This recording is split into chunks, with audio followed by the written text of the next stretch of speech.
donde podemos ver este tema es el propio libro de Dino Harach, de Finanzas Públicas y Derecho Tributario. Él ya trata el impuesto, para empezar, que él fue quien trajo el impuesto al país, Dino Harach. Lo trajo de Italia, el antecedente de Italia, y anterior, en realidad el nacimiento de ingreso bruto aparece en Alemania, en la entreguerra, entre la Primera y la Segunda Guerra. En la década del 30 es tomado en Italia y luego Harach lo trae a Argentina. Acá en Argentina, primero, podemos estudiarlo de ahí. Otro libro que podemos usar para estudiar tanto convenio como ingreso bruto es Enrique Burigoni. Tiene dos libros.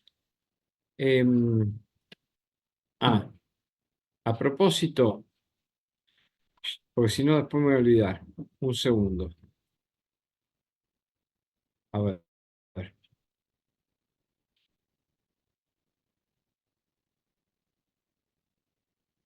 Material. A ver.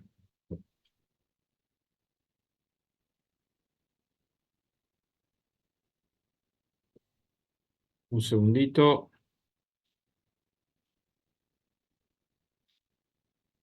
A ver.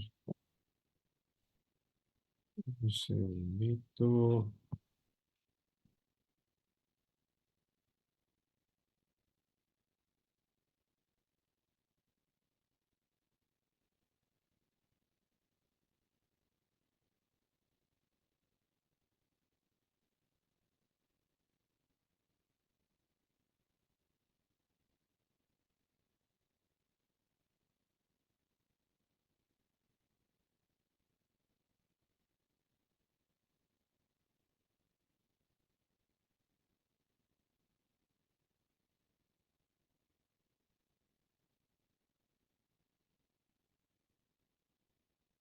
Le voy a pegar acá en el chat.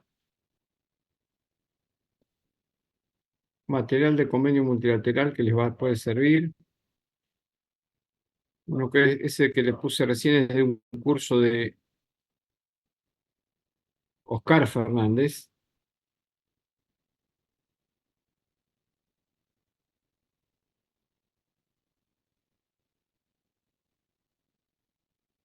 Y este que le voy a poner ahora es un libro de convenio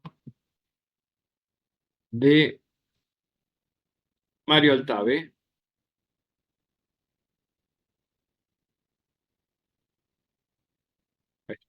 para que lo tengan y lo compartan, de Altave y Zanelli, que es un libro un poco más moderno que el de Buligoni. ¿Mm? Esto que le mando es de convenio multilateral.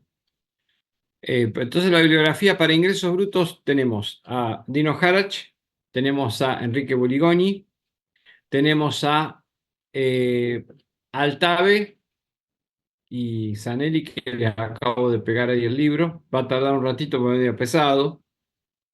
Eh, y el autor que está escribiendo eh, últimamente sobre el tema es Ricardo Chicolino. ¿Mm? Así que bueno, lo tienen ahí el material, todavía no subió, ¿no? Está Todavía no. No, no llegó en nada. el chat, fíjese si todavía no. Bueno, ahí va a ir subiendo.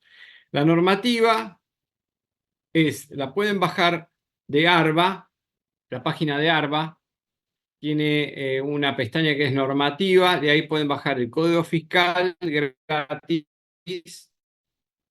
y también la ley impositiva, que vendría a reglamentar el código fiscal. Eh, bueno, vamos a empezar entonces a ver un poco los antecedentes, el origen y la evolución de ingresos brutos. Por empezar, ¿qué es un impuesto que parece sonso, parece un impuesto simple, pero no es tan así, trae sus dolores de cabeza?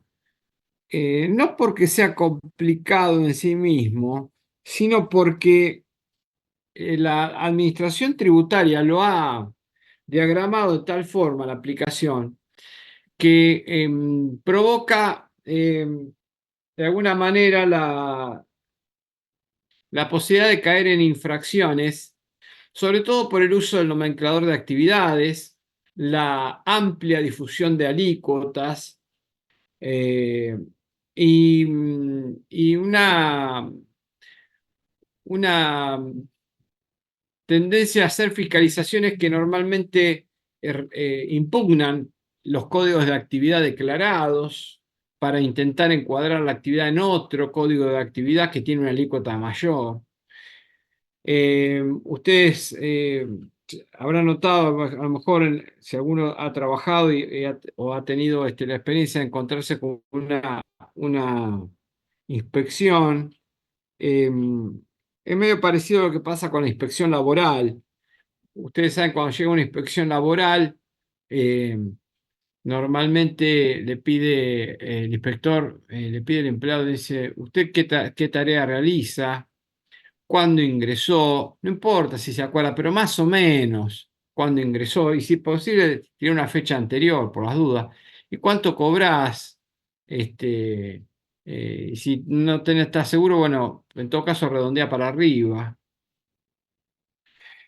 La cuestión es que todos esos elementos son tomados para hacer un cargo contra el empleador y luego obligarlo a declarar la fecha de ingreso, aunque sea inexacta, aunque no responda a la verdad, pero con una antelación que no responde a la realidad, o a veces sí, a veces no. Y acá con las inspecciones de ingreso bruto pasa algo parecido. Nos preguntan, ¿y usted a qué se dedica? Cuénteme qué hace. La pregunta es esa, ¿no? Entonces, claro, después de toda el contribuyente normalmente de buena fe le contesta que lo que hace, se amplía, piensa que está teniendo una charla amistosa y amena, el inspector toma nota de todo eso y después resulta que hace una elaboración de la actividad que realiza y no encuadra en el código de actividad declarado.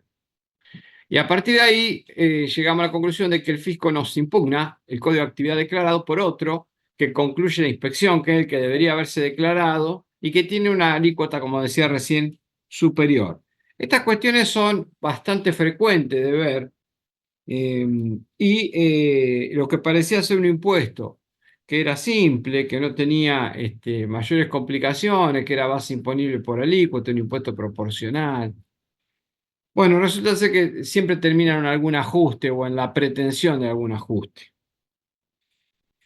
El impuesto arrancó con otro nombre, tuvo varios cambios de nombre.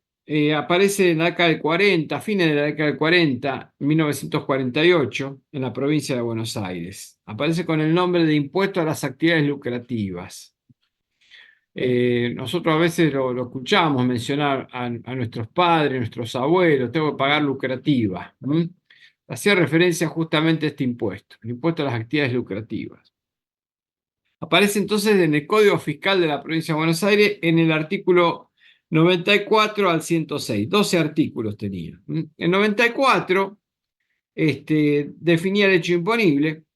En aquel entonces esa definición indicaba que se grababa con el impuesto del ejercicio de cualquier comercio, industria, profesión, oficio, negocio o actividad lucrativa habitual, habitual, en la provincia de Buenos Aires.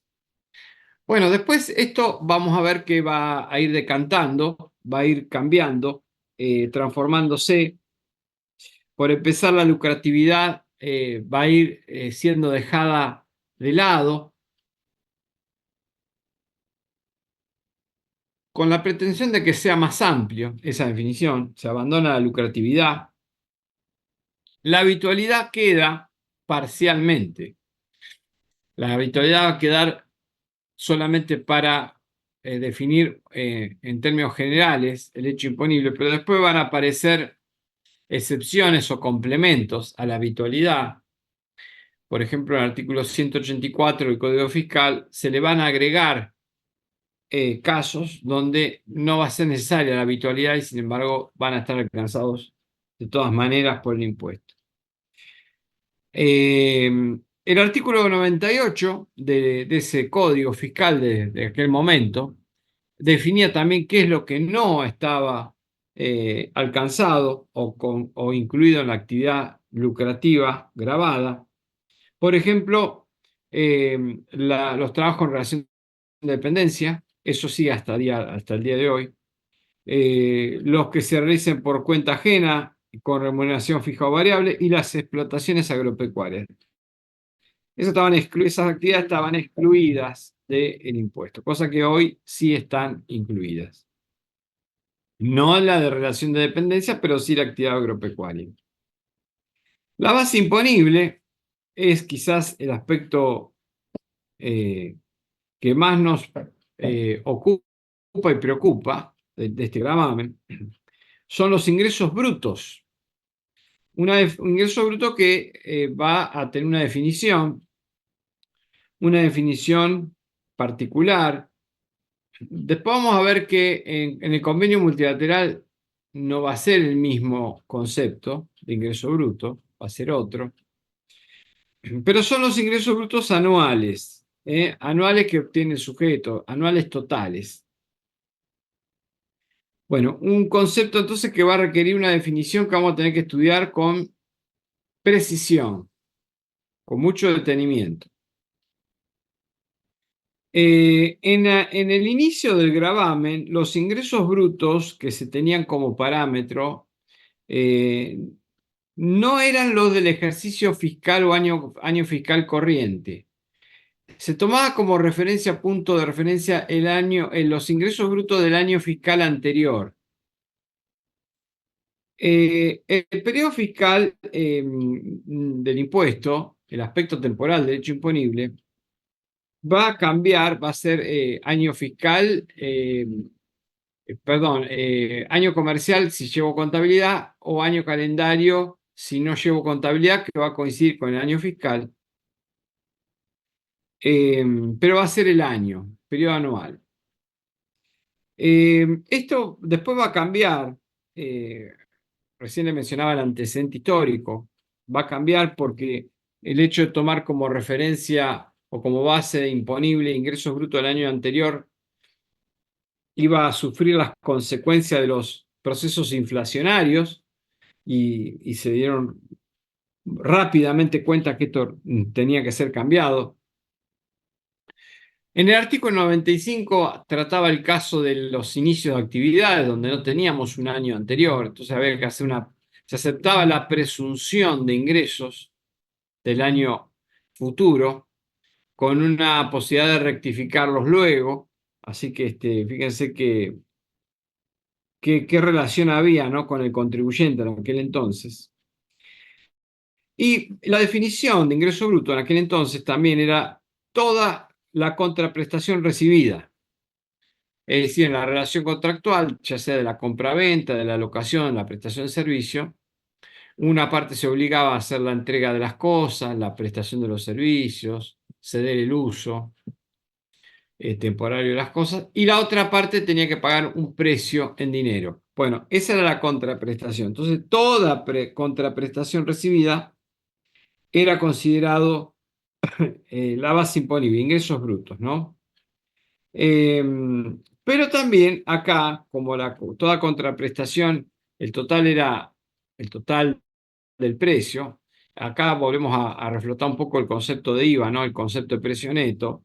Algo también aparecía de esa distinción en ingresos brutos porque, claro, el pago del precio total incluiría impuestos, ¿no? Entonces, acá ya la definición de ingreso bruto iba a excluir del precio total de la contraprestación los impuestos que incidían en el precio, ¿no? Y que por supuesto habían sido pagados por el deudor.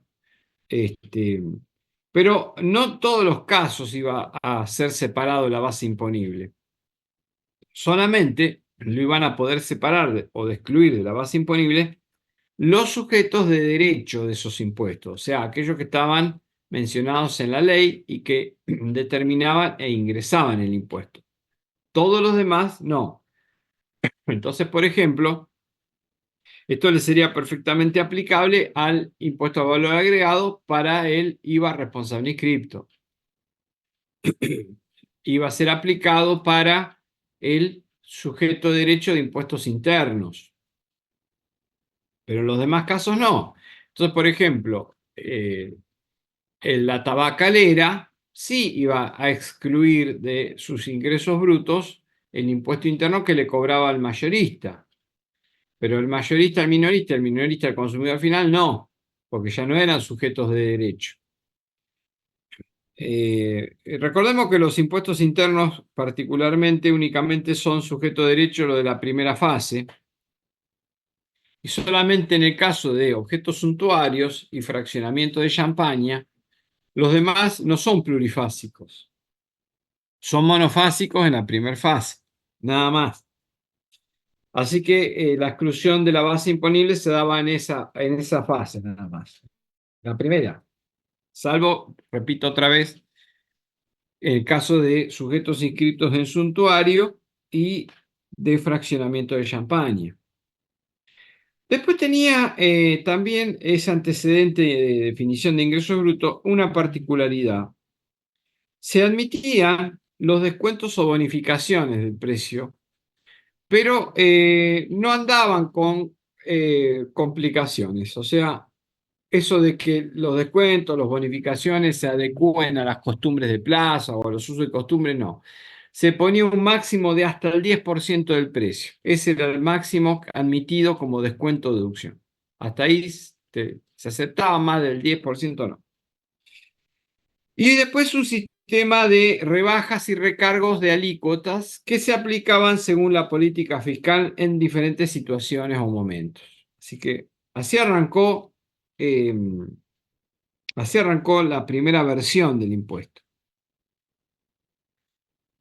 Eh, los cambios que le siguieron a esta primera versión del gravamen eh, fue muy importante en la definición de la base imponible. En lugar de ser el ingreso bruto recibido, la definición de ingreso bruto cambió, ya no era más el ingreso bruto o la contraprestación recibida, sino que acá se reemplaza por un concepto más moderno, que es el de ingreso percibido o devengado, según se lleve o no contabilidad. Si no se lleva contabilidad, iba por percibido, cosa que se mantiene hasta el día de hoy, y si se lleva contabilidad es por devengado. El criterio general es devengado y el particular o por excepción es el percibido. ¿Mm? Este, la generalidad de los casos entonces aplicaría de vengado y solamente cuando en realidad por el tamaño de la economía que nosotros tenemos, la cantidad de contribuyentes que tenemos, uno o que nosotros llegamos a tener contacto con clientes, son todos pequeños, la mayoría de ellos no tiene contabilidad, uno diría, esto está mal, tendría que ser al revés, ¿no? Lo general es percibido. Bueno, no, la norma, el criterio general de la norma es el devengado y lo excepcional sería lo percibido. Pues sería lo esperable, ¿no? Pero bueno, este, Esto sería el criterio actual. sí, sí, sí, sí. Fíjense que después cuando vamos al Código Fiscal, el Código Fiscal habla, ¿no? Del criterio general de imputaciones por devengado y hace todo un desarrollo. Y después dice, y aquellos que no tengan contabilidad van a reconocerlo por lo percibido, pero no arranca por lo percibido. O sea, es como que claramente es una excepción, es una norma, digamos, de excepción o secundaria. Eh, Cuando usted dice lo del código fiscal, ¿es la ley de ingresos brutos? ¿O no, son el cosas Código distintas? Fiscal. El Código Fiscal tiene a partir del capítulo, oh, ya hasta ahora, Eh, pues 182. El 182 del Código Fiscal arranca con ingresos brutos, después creo que le sigue sellos, este, la primera parte es procedimiento. No, y después incluso la ley impositiva tampoco es exclusiva de ingresos brutos, es una ley ómnibus, o sea, que reglamenta todos los impuestos, inmobiliario, patentes, sellos e ingresos brutos. ¿Eh? ¿Esa es la que está en ARBA? Las dos están en ARBA, el Código Fiscal también. Ah, también. por eso lo pueden bajar de ahí. Ujú. Este, eh, pero digamos que no es una norma exclusiva, no es como la ley de IVA, la ley de ganancia. Ajá. ¿Mm? Eh, es solamente un capítulo, ¿m? Dedicado a ingresos brutos. Bueno, entonces, bueno, entre los cambios que también que más importante que tiene impuesto es la noción de ese ingreso bruto del año anterior. Eso, por supuesto, como dije recién, fue totalmente abandonado y se toma un periodo más próximo o más cercano que no sufra el efecto inflacionario. Es los ingresos del año corriente. Eh, la forma de ingresar el impuesto, sin embargo, no va a ser por una declaración jurada anual, que sí existe la declaración jurada anual, que durante mucho tiempo es- la práctica la consideraba una declaración jurada informativa, pero después el fisco comenzó a intimar los saldos que pudieran emerger de la declaración jurada anual.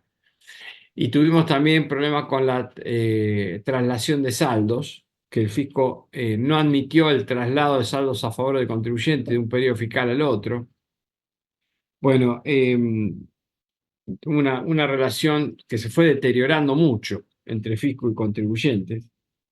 Eh, la forma de ingresar el gravamen es la de anticipos, que casi que es un anticipo que tiene algunas particularidades muy importantes. Por ejemplo, el anticipo uno podría pensar que se podría ingresar a través de una boleta de depósito. Y bueno, no. La forma de ingresar al anticipo es a través de una declaración jurada, eh, con todo lo que eso implica, ¿no? Las exigencias y las penalidades frente a los incumplimientos, desvíos, omisiones, inexactitudes, son mucho más severas cuando se realiza la determinación y el ingreso a través de una declaración jurada, no así a través de una boleta de depósito. Bueno, entonces el anticipo de ingresos brutos se hace a través de declaración jurada.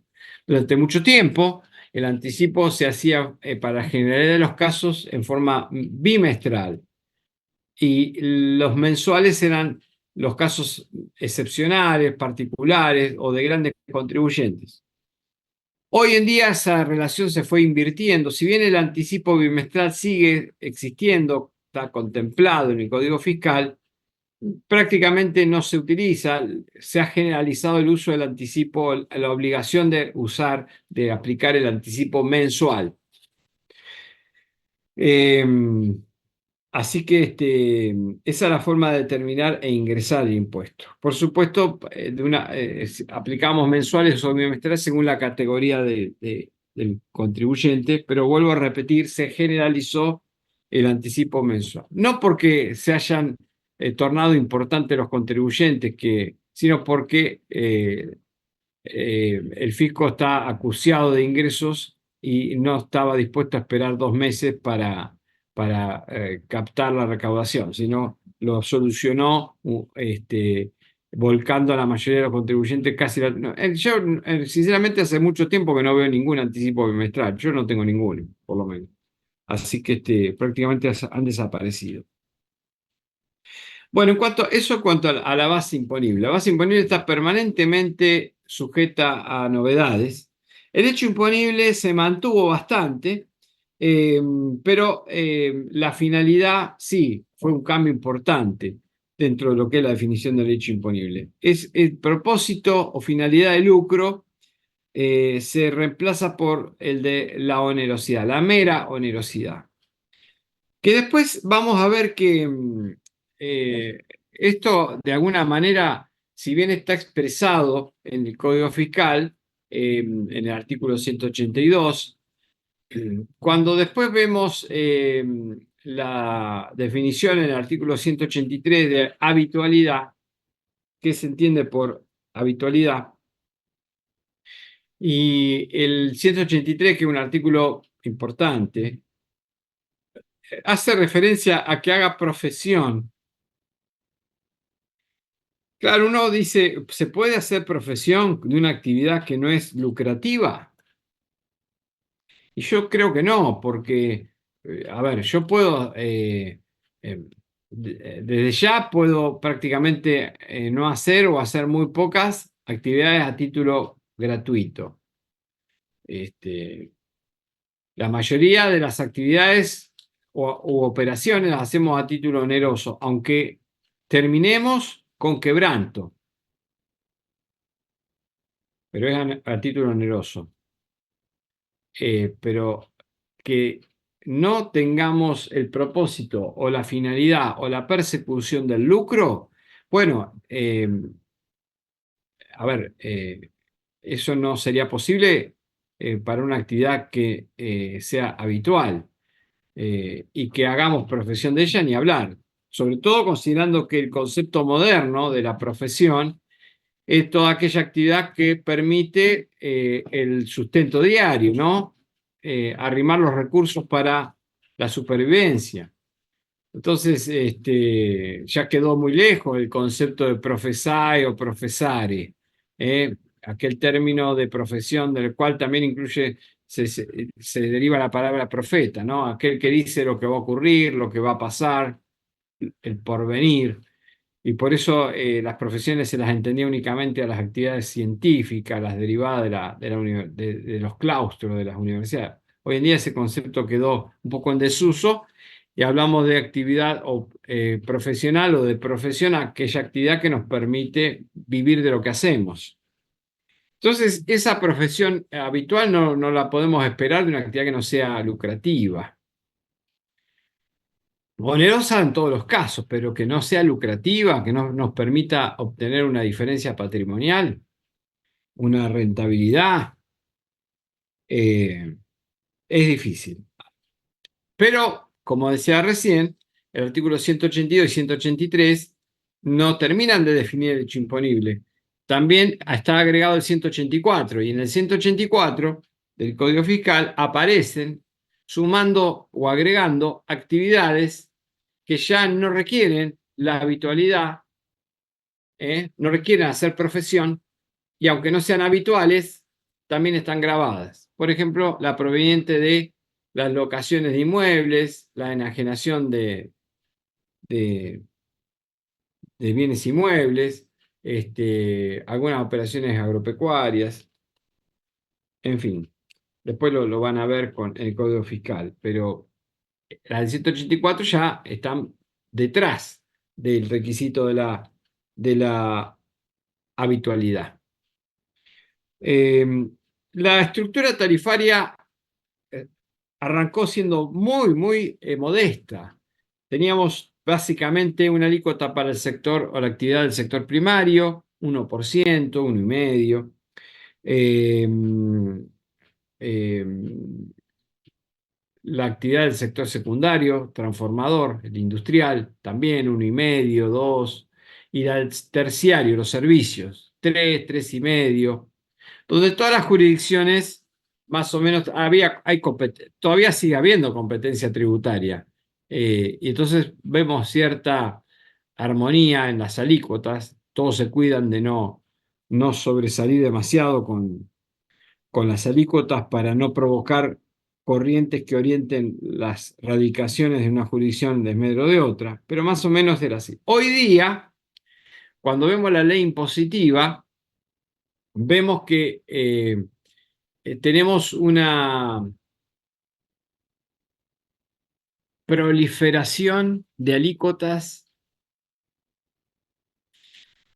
muy grande, muy grande.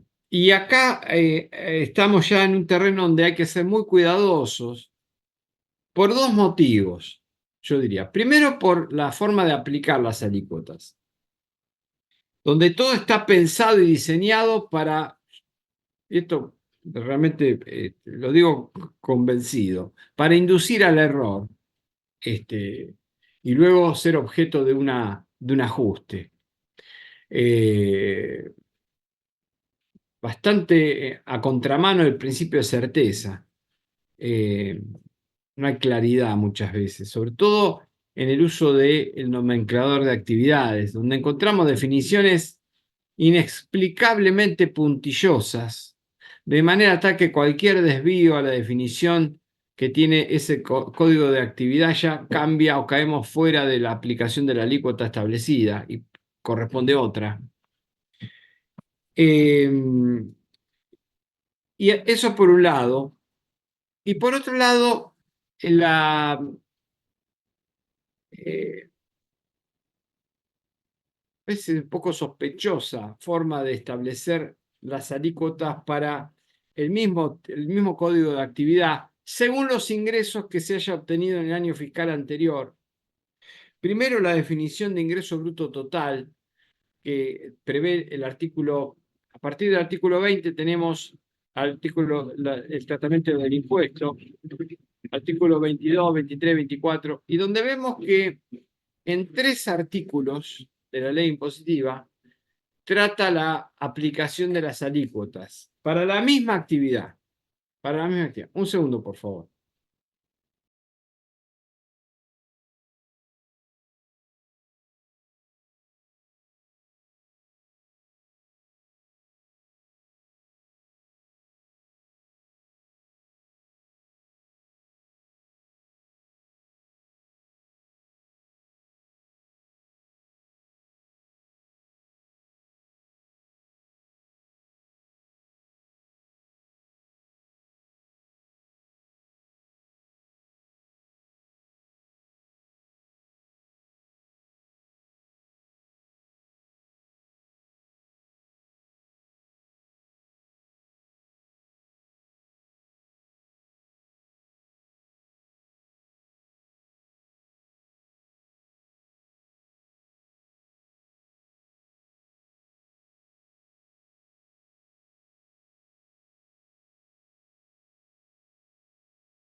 Bueno, decía entonces, la ley impositiva que reglamenta el Código Fiscal, vamos a ver que para un mismo código de actividad tenemos 3 alícuotas distintas para aplicar. Pareciera como que la intención de esa estructura normativa es tratar de hacer una diferenciación según el tamaño del contribuyente, donde, bueno, si el contribuyente tiene ingresos elevados, va a recibir una alícuota mayor que si tiene ingresos medios y si tiene ingresos medios va a recibir una alícuota mayor a si tiene ingresos bajos. Bueno, la forma de entrar a la aplicación va a ser distinta para las ventas de cosas muebles en general. La ley no se refiere a las ventas de cosas muebles, se refiere a un bloque muy extenso de códigos de actividad, donde la mayoría de ellas se refiere al comercio. Después aparecen las locaciones y los servicios, las actividades primarias. eh, entonces vemos que arranca, por ejemplo, para la compraventa, ¿no? Arranca con la alícuota mayor, pongámosle un 5%, y después en otro artículo más adelante, 2 artículos más adelante, aparece una morigeración, donde la baja al 4,5 o al 4, y después para terminar al 3,5 o al 3, en 2 artículos más abajo. Todo eso en función de los ingresos que se hayan obtenido en el año anterior, el año fiscal anterior. Ahora bien, cuando nosotros vemos qué son los ingresos brutos totales, no es la base imponible del impuesto, ingresos brutos totales, es otro concepto distinto. Ya vamos contando 3 definiciones de ingreso bruto total. Uno, como base imponible del impuesto a los ingresos brutos. Después vamos a ver que en convenio multilateral el concepto de ingreso bruto es otro distinto que aplica para el convenio multilateral. Y ahora encontramos un tercer concepto de ingreso bruto para poder aplicar la alícuota no es la base imponible del impuesto a los ingresos brutos, el concepto de la ley impositiva para encontrar el encuadre de la alícuota. Es otro distinto. Y es un concepto mucho más amplio, omnicomprensivo.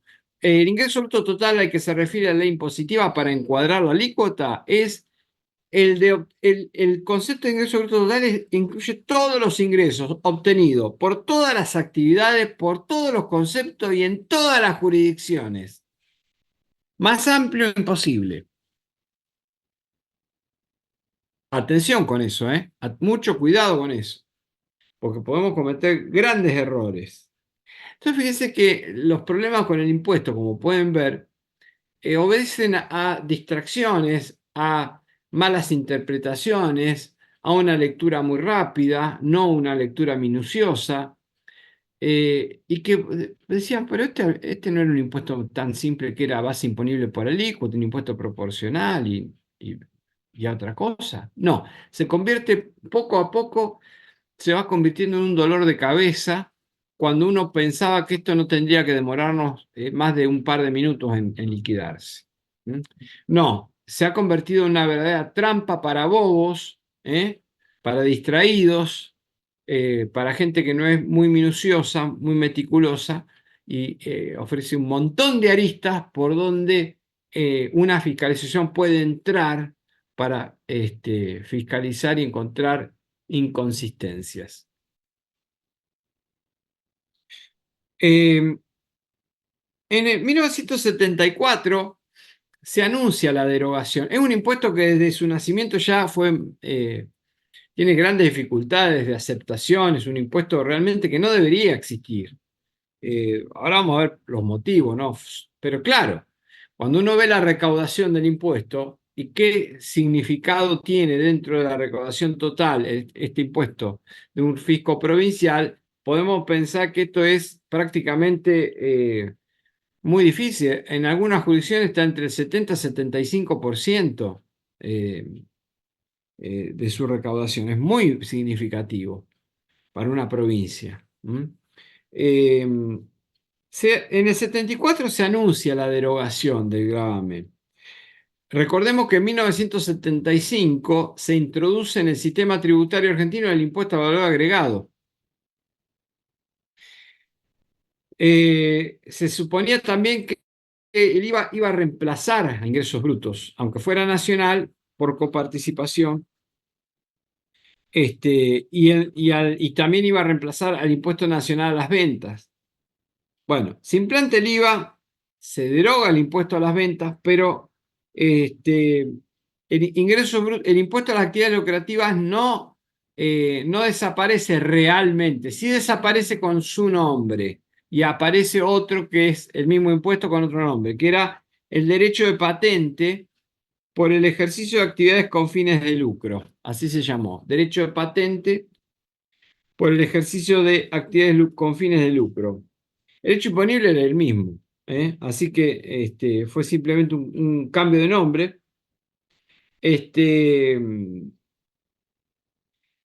lo que sí se abandonó la base imponible, se cambió ingreso bruto y se adoptó otros parámetros, pero duró muy, muy poco, porque en el 1976 se vuelve a cambiar el nombre por uno que se llamaba impuesto por el ejercicio de actividades con fines de lucro. En lugar de derecho de patente, no. Impuestos por el ejercicio de actividades con fines. Y en 1977, año en que también nace el convenio multilateral, con los que aplicamos hoy día, aparece con el nombre actual, Impuesto sobre los Ingresos Brutos, que es un impuesto que fíjense qué interesante, ¿no? Porque impuesto sobre el ingreso bruto el nombre del impuesto no hace alusión al hecho imponible, sino a la base imponible. Este, técnicamente tendría que tomar el nombre del hecho imponible, ¿no? Como era antes.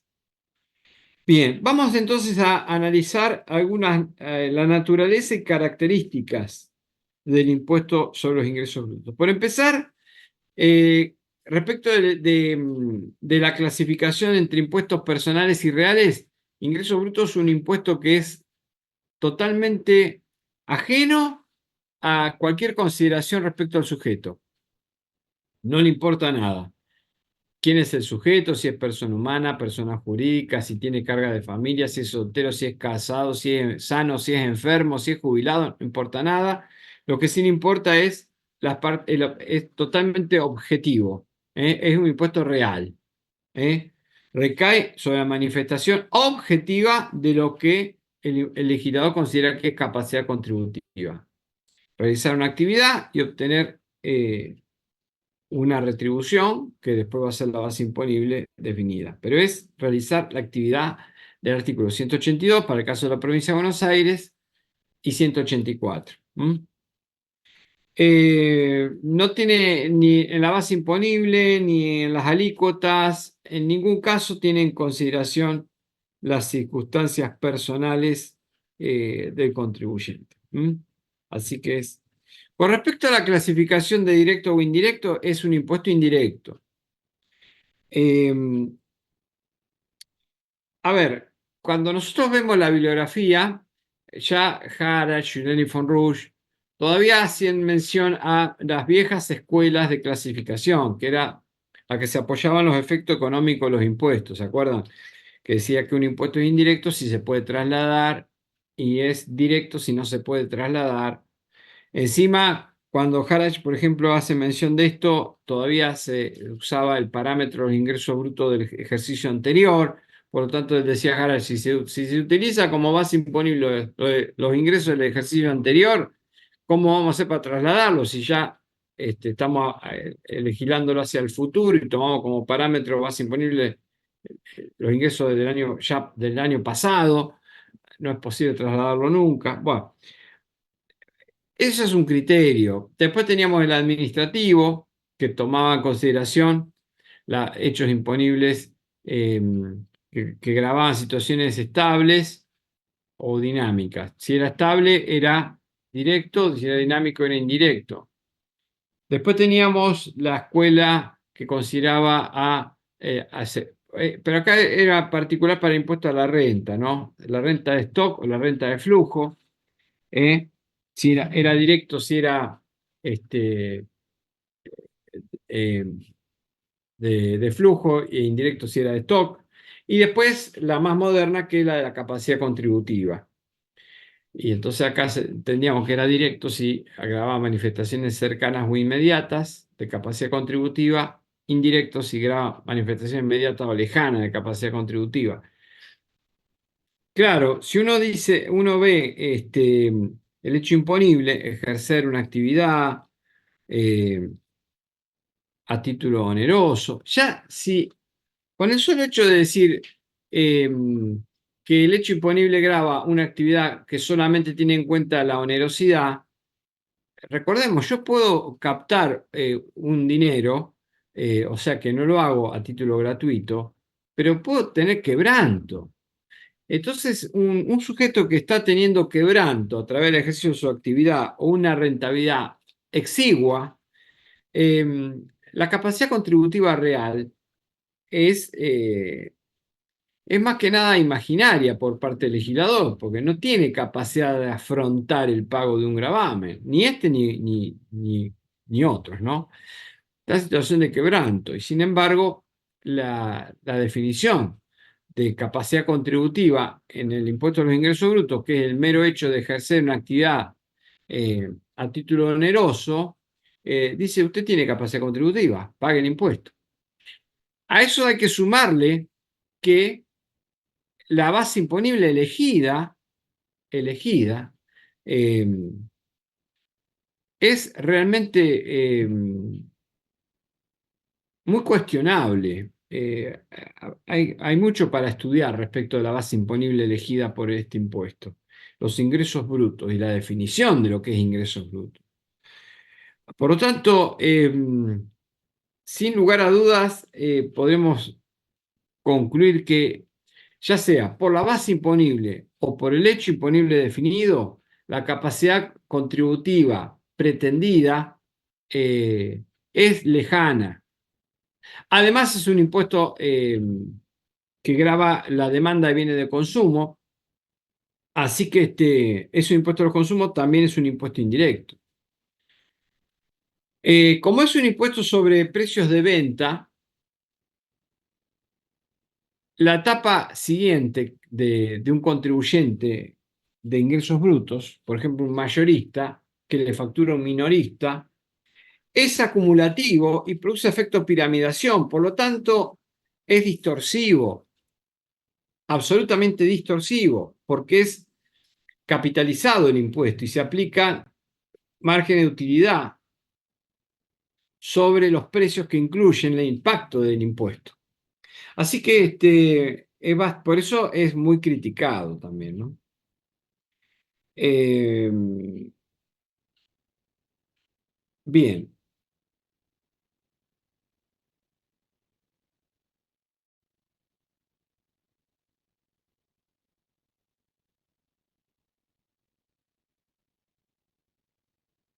Ah,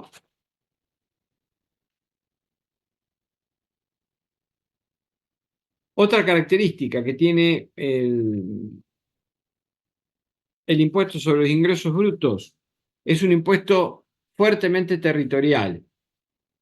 O sea, va a recaer sobre las actividades detectadas, realizadas dentro de la jurisdicción territorial de cada provincia y de la ciudad de Buenos Aires eventualmente, y territorios nacionales, antes de ser pasados o reconocidos como provincia con la reforma del 94. Eh, pero el problema acá no está en el hecho imponible respecto de esta característica territorial, sino a la base imponible, elegida, ¿no? Estos ingresos. Entonces, por ejemplo, supongamos que una provincia detecta la presencia de actividad en su jurisdicción.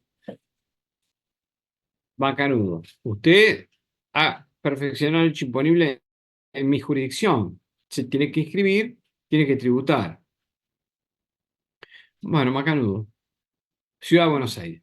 Cruzo la General Paz, aparezco en la provincia de Buenos Aires, hago una venta, me capta el fisco provincial. Usted ha realizado una actividad grabada en mi jurisdicción. Hemos detectado presencia de su actividad. Bueno, se tiene que inscribir, tiene que determinar el impuesto. Macanudo. Cruzo Zárate Brazo Largo, Entre Ríos. Vendo. Usted ha realizado la actividad grabada en la provincia de Entre Ríos. Hemos detectado su actividad. Tiene que inscribirse, tiene que pagar el impuesto. Bueno, macanudo. Bueno, vamos a hacer la determinación. Entonces, pregunto a Ciudad de Buenos Aires. Mire, yo me inscribí porque he realizado actividad grabada acá. ¿Cuál es la base imponible que le reconozco? Todos los ingresos que provienen de su actividad. ¿Qué son todos los ingresos brutos que usted tiene? Todos, todos. Bueno, 3%. Voy a provincia de Buenos Aires. Vengo a presentar la declaración jurada. ¿Cuál es la base imponible que tengo que reconocer? Todos los ingresos brutos, porque todos los ingresos brutos son los de su actividad. ¿Todos? Sí, todos. ¿Cuánto? 3%. Ya vamos con el 6, sobre la misma base imponible. Voy a Entre Ríos, lo mismo. Vengo a determinar el impuesto. Base imponible, todos los ingresos brutos obtenidos. ¿Cuáles? Todos, todos. 3%. Ya vamos por el 9%. Si cruzo otra provincia, sigo sumando. Hace imposible el ejercicio de cualquier actividad económica esto. Entonces, fíjese que este impuesto territorial, si bien no habría problemas por el lado del hecho imponible, sí lo hay respecto a la base imponible. Tal es así que el problema de esta base imponible no fue haber cambiado, no fue cambiar la base imponible, sino firmar un convenio, un acuerdo entre las jurisdicciones que hoy lo conocemos como convenio multilateral. A propósito, ¿se bajaron el libro que les subí ahí en el chat? El material ese. ¿Lo pudieron ver? Sí, sí. Bueno. Este, otra característica, ¿impuesto general o especial? Es general. Recordemos que no va a recaer sobre una determinada especie de manifestación de capacidad contributiva, sino que va a alcanzar a todas las manifestaciones de capacidad contributiva de la misma naturaleza. En este caso, real, no personal, sino real, pero va a ser general. Y esta característica del impuesto como impuesto general es importante, como lo es también el hecho de saber si es un impuesto directo o indirecto. porque tiene consecuencias constitucionales. El artículo 75 de la Constitución, apartado 2, o inciso 2, reconocía la atribución permanente e ilimitada para las provincias en materia de impuestos indirectos y también para la nación. Pero el artículo 75, inciso 13, que habla de la cláusula del comercio o la cláusula comercial, que sea un gravamen de tipo general es importante. ¿Por qué? Porque el inciso 13 del 75 dice que el Congreso de la Nación tiene facultades para arreglar el comercio con las naciones extranjeras y de las provincias entre sí. ¿Eh? Y la jurisprudencia respecto de este tema se ha pronunciado y ha reconocido la Corte que solo son válidos los impuestos locales aplicados a actividades de comercio interjurisdiccional, o sea, que circulen solamente dentro de la República Argentina, en tanto sean gravámenes de tipo general, y acá está la importancia, ¿no? Que sea tipo general, y que no tuerzan o no fuercen las corrientes naturales de circulación, de tránsito y de consumo, y no se apliquen en forma diferenciada por el origen o el destino de los bienes, operando en tal caso como un instrumento de protección económica. Y vulnerando, dicho en otras palabras, vulnerando la cláusula comercial del artículo 75, inciso 3. Así que en ese sentido es importantísima esta característica. Bueno, después, en cuanto al hecho imponible, si es periódico de ejercicio o instantáneo, no es instantáneo, es de periodo. Lo pagan, los contribuyentes van a pagar el impuesto en función a una manifestación, un hecho imponible que se va a ir perfeccionando a lo largo de un periodo fiscal. El periodo fiscal es el año calendario. Por más de que se ingresen los anticipos en forma mensual o bimestral. Así que es un impuesto anual, sin perjuicio de los anticipos.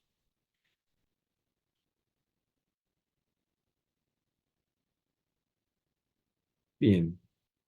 La relación de base imponible y alícuota, ¿cómo se determina el gravamen? Es proporcional. O sea, frente a la base imponible se le aplica una alícuota constante. Y da como resultado un impuesto proporcional, del 3%, del 1,5%, del 5%. El impuesto es proporcional.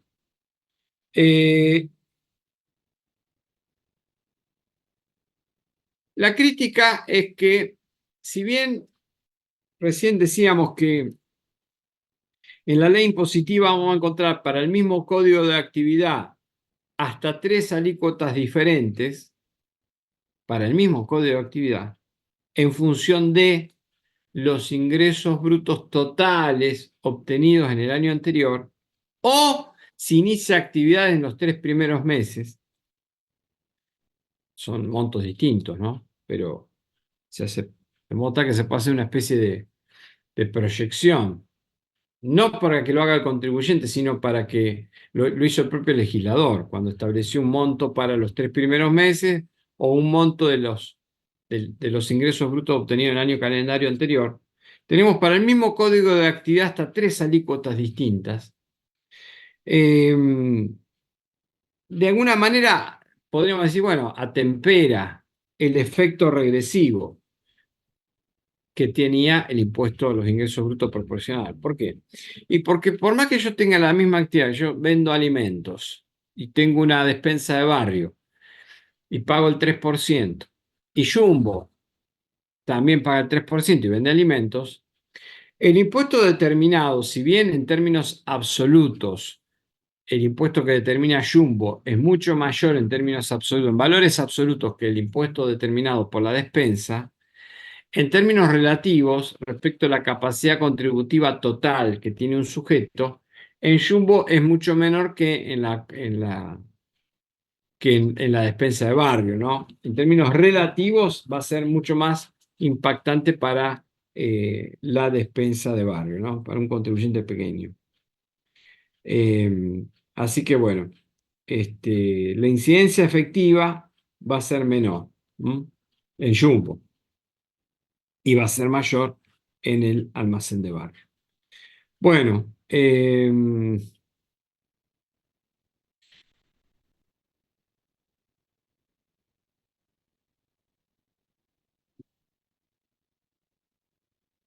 El profesor dijo que había 3 alícuotas distintas para cada código de actividad. Uno por inicio sí, de actividad, otro por base imponible del ejercicio anterior y el otro, ¿cuál sería?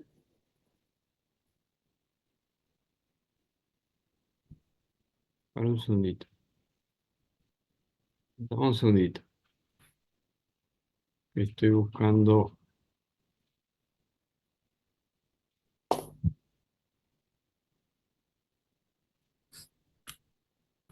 Ahí voy, estoy buscando el código fiscal y la ley, que lo tengo por acá. Hice unos cambios, reordené un poco todo lo que tenía y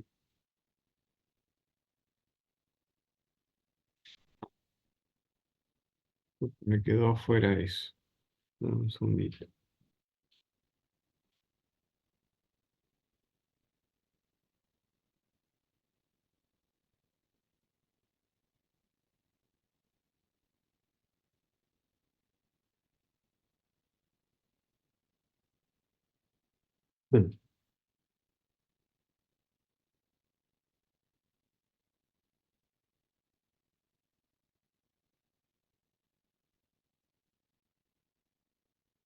Bueno,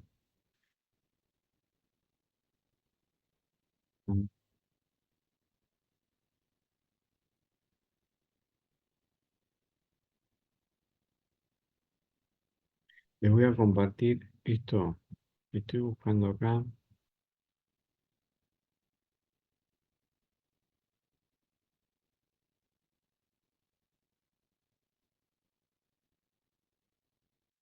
Acá estamos ven acá en la página de ARBA? Sí, Sí. sí. Bueno, acá estoy por abajo.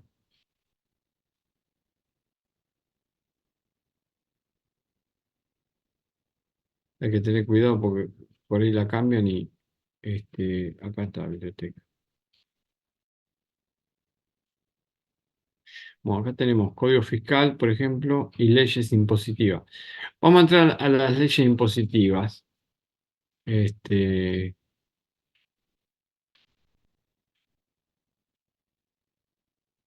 resoluciones, ahí tienen resoluciones, disposiciones.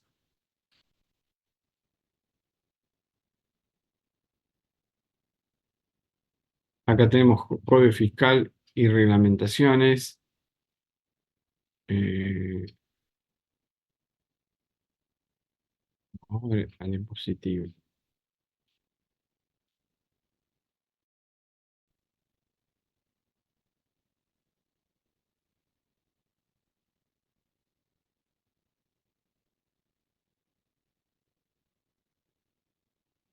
Acá tenemos la del 2024.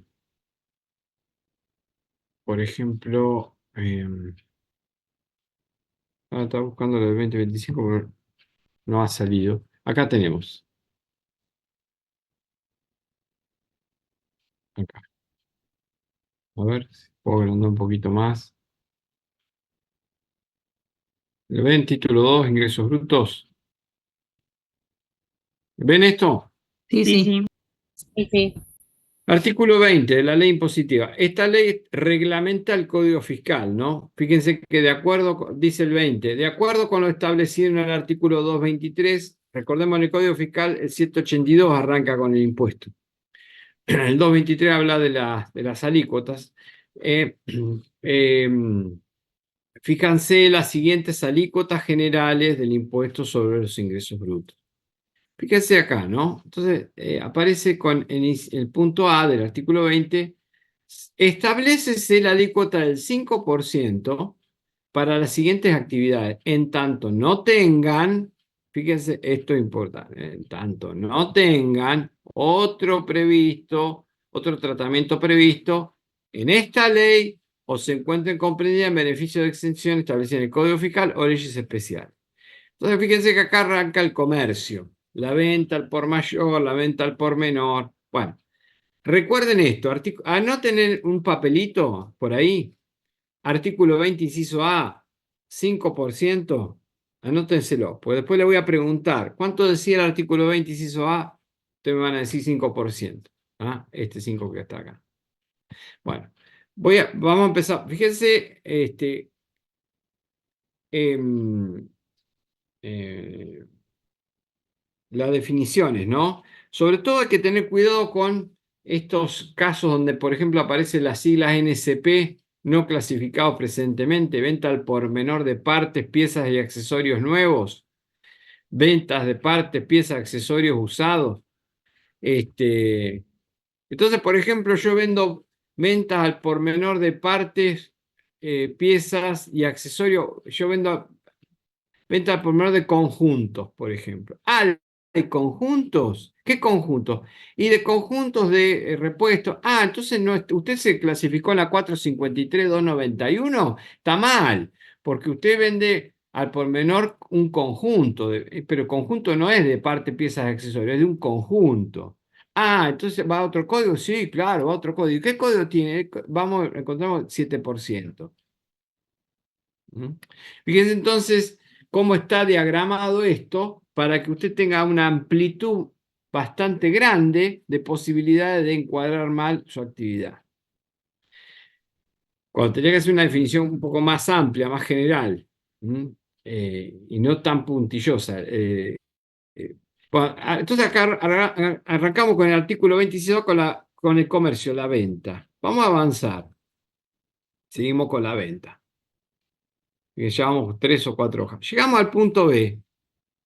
Artículo 20, inciso B. Anótenlo por ahí. 3,5%. ¿Está? ¿Sí? 3,5%. Acá que tenemos servicios. Servicios. Mantenimiento, reparación. Fíjese ¿no? Por ejemplo, ¿no? 452.990. Mantenimiento y reparación del motor. Mecánica integral. NSP, mecánica integral. Entonces, claro. Ah, usted eh, hace trabajos de mecánica, sí. ¿Y qué hace? Y hago mantenimiento y reparación. Ajá. ¿Y de qué hizo? De frenos y embrague. Ah, bueno, de freno y embrague tiene otro. Tiene otro. Acá no va a cambiar la alícuota porque está dentro del mismo grupo, pero podría ser que no. Entonces tengo otra, podría llegar a tener otra alícuota diferencial. Fíjense entonces estas cuestiones, ¿no? ¿Anotaron por ahí el inciso B 3,5 en un papelito? Seguimos. Sí. Seguimos con los servicios. Seguimos con los servicios. Llegamos al C. Actividad primaria, 0,75, la alícuota general. ¿Está? Actividad primaria, cultivos, cría de animales. El inciso D, 1,5. También, actividades. Acá empezamos con algunas manufacturas, elaboraciones de mermeladas, qué sé yo, harinas, elaboraciones, fabricaciones también hay. O sea, estamos en el sector secundario, fabricación. Bien. Llegamos al artículo 21, otro artículo que hace referencia al 223, y acá se establecen alícuotas especiales, por ejemplo, 0%, 0,1, pero fíjense qué cantidad de actividades tienen el 0%, ¿no? Son muy selectivas estas alícuotas. Bueno, 1,5, 1, 0,2%. Comercialización de productos agrícolas efectuada por cuenta propia por los acopiadores de esos productos. Es 0,2%. O sea, voy a avanzar un poco porque son largos los artículos y quiero referirme a el cambio de alícuota del artículo 20. Fíjense la cantidad de códigos de actividad que tenemos que analizar para ver si no nos equivocamos en la alícuota aplicable. Bien, llegamos al artículo 22. ¿Cuánto era la alícuota del artículo 20, inciso A? 5%. Bueno, ahora no es más 5%, ahora es 3,5%. Para las actividades del inciso A del artículo 20. ¿Sí? Excepto esta actividad. Cuando el total de ingresos grabados, fíjense acá el concepto de ingreso, acá el concepto para clasificar la alícuota es otro. Cuando el total de ingresos grabados, no grabados y exentos, ¿sí? Escuchen, no me anda bien el mouse. Obtenidos por el responsable en el periodo fiscal anterior por el desarrollo de cualquier actividad, grabada o no grabada, dentro o fuera de la provincia, no supere los 764.302.500. Fíjense la amplitud de la definición de este parámetro. Ingresos grabados, no grabados y exentos por cualquier actividad y dentro o fuera de la provincia. Después tenemos, si no supero, y acá otra cuestión, que no supere. Esto es importante, porque después vamos a ver que para los servicios es al revés. Me va a cambiar si supera. Y acá es si no supera. Y si en perdón, yo le había hecho 3 meses, no, 2 meses. Los 2 primeros meses no supera, si inicia actividades, si en los 2 primeros meses no supera los 127.383.750.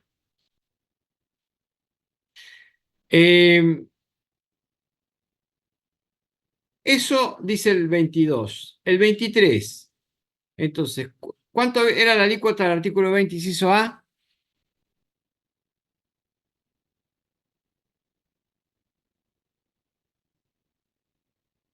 ¿Qué se fueron?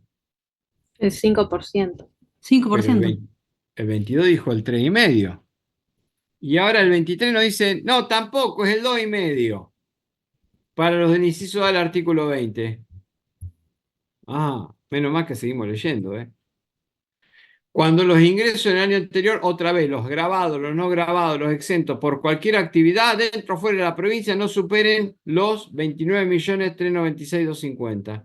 O si iniciamos actividad en el ejercicio, en los 2 primeros meses no superen los 4.899.375. Fíjense entonces,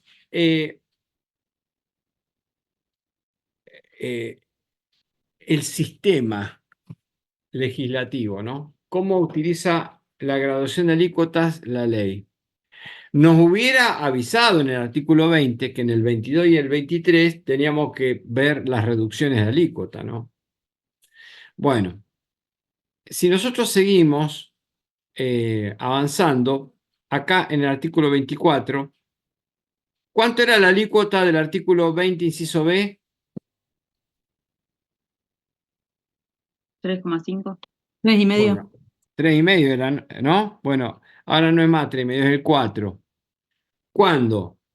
Bueno, acá tenemos algunas excepciones, estamos llenos de excepciones, excepto las actividades que están mencionadas acá. Pucha, me anda mal el mouse. Bueno, quiero marcar, resaltar, ahí está.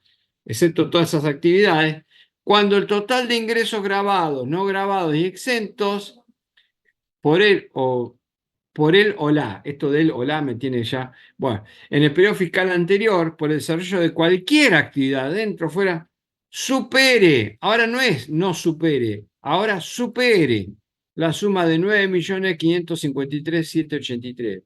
O, si inició actividades, en los 2 primeros meses,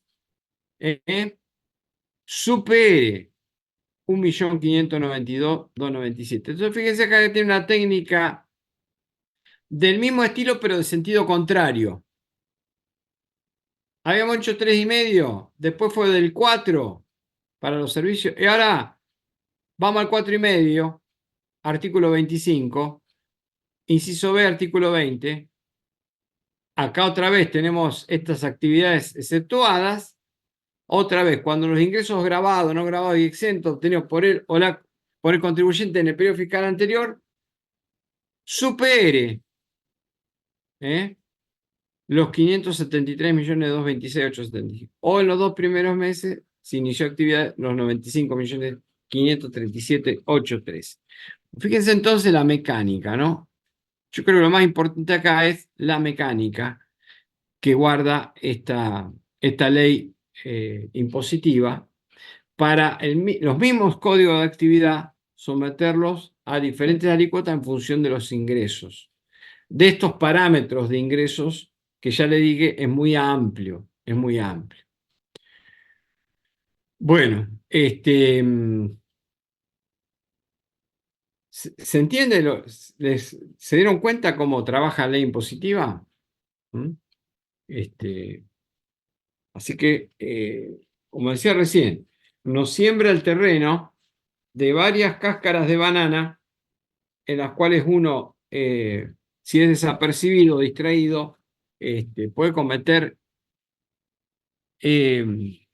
errores involuntarios desde ya, pero con una amplitud de posibilidades de entrar en ellos muy grande, ¿no? A causa de la técnica que utilizan para determinar sobre todo las alícuotas y el encuadre de la actividad. Bueno, chicos, vamos a dejar acá por hoy y la clase que viene vamos a ver también algo de teoría de convenio multilateral y después pasaremos a... Ah, perdón, este tema que hemos hablado hoy no entra en el parcial, ¿eh? En el parcial entra... lo que pasa es que hemos diferido mucho la fecha del parcial, nos quedan... Esta clase y la que viene no entra en el parcial. En el parcial primero, entra en el segundo parcial. Así que bueno, tenemos tiempo de sobra. ¿Alguna pregunta, chicos? ¿Alguna duda? ¿Alguna aclaración? Si no, los voy a dejar acá. ¿El contribuyente se lo puede inscribir en más de una actividad? Sí, por supuesto. Sí, sí. Sí, hay que ser muy cuidadoso en la inscripción de actividades. Además, otra cuestión que uno lo ha visto después en la práctica, ¿no? El ARBA tiene un manual que no es de pública, no está difundido, no es de público conocimiento, donde por cada código de actividad ellos tienen una redacción de lo que interpretan que está comprendido dentro de ese código de actividad, pero que ustedes no lo saben, el contribuyente no lo sabe. Entonces, claro, por ejemplo, recién habíamos visto el de las reparaciones de, qué sé yo, eh, De los motores. de los motores. Entiéndese por reparación de motor, qué sé yo, cambio de repuestos, soldadura, digo cualquier pavada, ¿no? Rectificado, limpieza, qué sé yo, desarmado y armado. Bueno, todas estas cuestiones. ¿Por qué? Porque cuando viene la inspección y tomó nota, ¿usted qué hace? Y yo hago tal cosa, limpio el auto, se lo desarmo, se lo armo, se lo pruebo, no se lo pruebo. Bueno, sí, anota todo. Entonces, cuando encuentra un desvío a lo que dice su manual de lo que es el código de actividad, lo cuadra en otro código de actividad. ¿Mm? Y así vamos juntando incidentes para, bueno, esas prácticas, uno las ha visto ya en las inspecciones. Por ahí no. ocurrió, hay veces donde las inspecciones tienen esas costumbres, esas prácticas por temporada. Hay temporada donde se pone a hacer esas cosas y hay temporada donde no. Bueno, así que, pero bueno, lo hemos visto. Bueno, chicos, ¿qué más? ¿Otra pregunta? Del parcial, el profesor ya decidió cómo lo va a tomar, que lo va a tomar escrito, oral.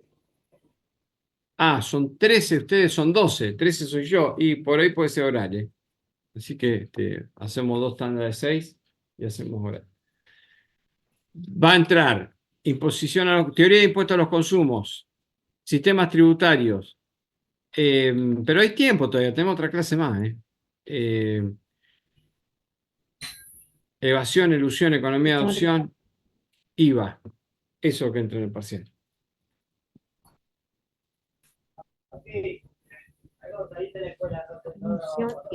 Basim, si estás hablando no te escucho nada.